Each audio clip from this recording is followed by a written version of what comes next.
이건 이제 김 알렉산드리아라고, 이 사람이 이제 한인 사회당, 우리나라 최초의 공산당을 연해주에 차립니다. 하브롭스크에 차리는데 뭐 굉장히 영웅적으로 죽는다 그러는데 뭐 그런 얘기는 제가 옛날에 들은 바가 없습니다. 지금 보면은 이 사람을 굉장히 영웅적으로 만들더라고요. 문재인 대통령이 평양 가는 날 제가 하브롭스크에 있었어요. 호남말을 구성지게 쓰는 여성이 이렇게 가이드를 하더라고. 나는 일본과 싸우는 볼셰비키였기에 볼셰비키 당원이 되었고 그렇게 살았다. 너희들이 내가 어쩔 수 없이 볼셰비키 당원이 되었다고 말한다면 살려주겠다고 말을 하는데, 그렇게 해서 내가 산다면 너희들은 이 인류의 절반인 여성을 모독하는 것이다.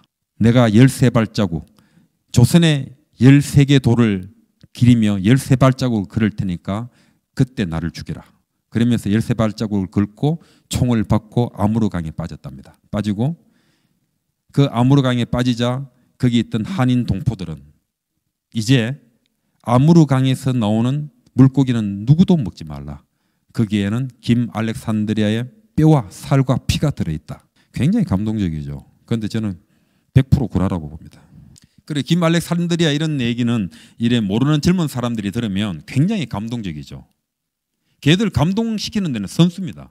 여기는 요 제일 오른쪽에 홍사익 씨입니다. 홍사익 씨. 전번 재판을 받을 때 강복군으로 도망가라. 그러고 도망갈 길을 열어줘도 이분이 도망가지 않았더랍니다. 않으면서 하는 말이, 지금 우리 조선인이 일본군으로 만주에 한 20만 명 있다. 내가 만약에 비급하게 도망간다면 그 사람들의 불이익이 있을 것이고 일본에 살고 있는 우리 교포들도 불이익이 있을 것이다. 이 사람이 전범자로 사형을 받아들입니다. 요 이제 황태성 씨, 이분 다 아시죠?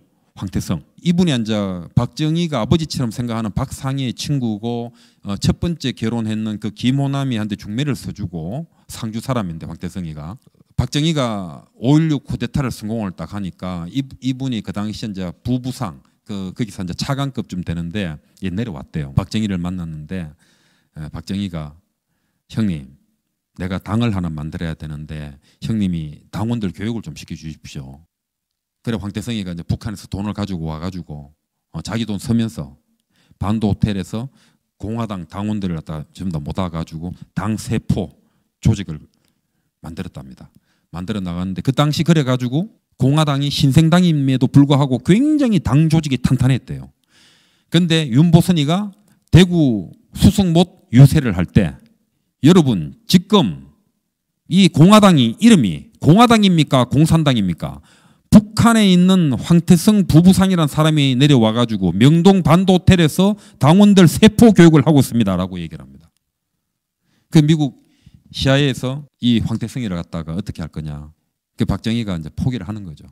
제가 어릴 때 정말 똥도 못 쓸 인간이라고 말했는 사람이 이 사람입니다.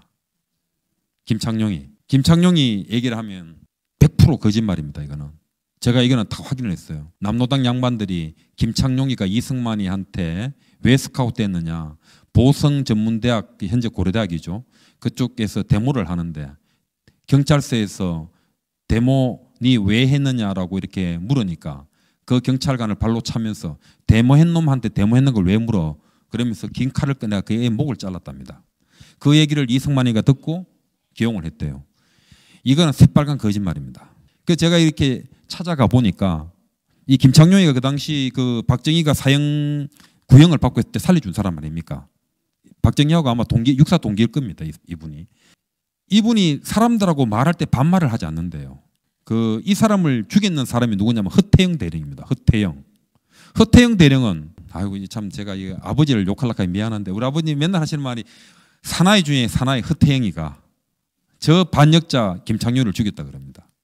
김창룡이 이 사람에 대해 가지고는 정말 우리나라에서 지금 평가가 너무 안 좋더라고. 좌우를 막론하고 그냥 이승만의 사랑을 받았다는 것만으로 이건 나쁜 놈 되어 있더라고.